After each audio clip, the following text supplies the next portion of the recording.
আজকে মসজিদের ছাদ পরিষ্কার করব। আমার সাথে রয়েছে বাহিনী, বাইজিদ রয়েছে, ফাহাদ, তারপর আবদুল্লাহ রাহিন। তারা বিকালে প্রাইভেট পড়তে এসেছিল আরবি। পরে বললাম চলো একটু ছাদে ঘুরে আসি। ছাদে অনেক পাতাপুতি জমে রয়েছে, আবার একটু বৃষ্টিও হয়েছে, তো ছাদটা পরিষ্কার রাখতে হবে। আমাদের যে বাসা বাড়ির ছাদও রয়েছে সেগুলিও পরিষ্কার পরিচ্ছন্ন রাখা এটা ইমানের অংশ। আবদুল্লাহ রাহিন তালাটা খুলে ফেললাম, চলে আসলাম আমরা ছাদের উপরে। দেখা যাচ্ছে এটা হলো সেই বড় গম্বুজ, নবারণ পুরাতন বাজার জামে মসজিদ, ওরফে আকিজ মসজিদ বলা হয়। এই যে কোনায়, আবার ওই কোনায়ও পাতা জমেছে, এই কোনায়ও পাতা এবং কিছু ছাদলাও পড়ে আছে। তো আমি নেমে গেলাম মাঠে। বাচ্চারা তারা উপরে রয়েছে, এনজয় করতেছে কীভাবে হুজুর কাজ করে, আর মোবাইল ধরে রেখেছে। আমি পরিষ্কার করা শুরু করলাম।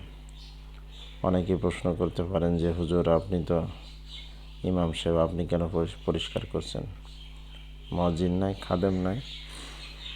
তো মুয়াজ্জিন তার ছেলেটা অসুস্থ, যার কারণে একটু ব্যস্ত আছে, বাড়ি গেছে। তো আমি নিজেই পরিষ্কার করার চিন্তা ভাবনা করলাম। পাশাপাশি আরেকটি কারণে পরিষ্কার আমি নিজেই করলাম, সেটা হলো আল্লাহ পাক কোরআন আল কারিমে আমাদের জাতির পিতা ইব্রাহিম আলাইহিস সালামকে কোরআনে নির্দেশ দিয়েছে, তাহির বাইতি লিত তাইফিন ওয়াল আকিফিন ওয়ার রুকাইস সুজুদ। ইব্রাহিম আলাইহিস সালামকে আল্লাহ পাক বলেছেন যে আমার ঘরকে তুমি পরিষ্কার রাখবে, তুমি আর তোমার সন্তান ইসমাইল। তো যেখানে আল্লাহ পাক আমাদের জাতির পিতা ইব্রাহিমকে আলাইহিস সালামকে পরিষ্কার রাখার কথা বলেছেন, সেখানে আমি আপনি কে? তো পরিষ্কার পরিচ্ছন্ন রাখলে মনটা ভালো লাগে। ময়লা অপরিষ্কার এটা খুবই অপছন্দনীয় এবং অ্যালার্জি। ময়লা আমি দেখতে পারি না, যার কারণে যেখানে ময়লা সেখানে পরিষ্কার করার একটা উদ্যোগ নিই। তো পরিষ্কার মোটামুটি হয়ে গেল, পাতাগুলি বাহিরে ফেলে দিলাম।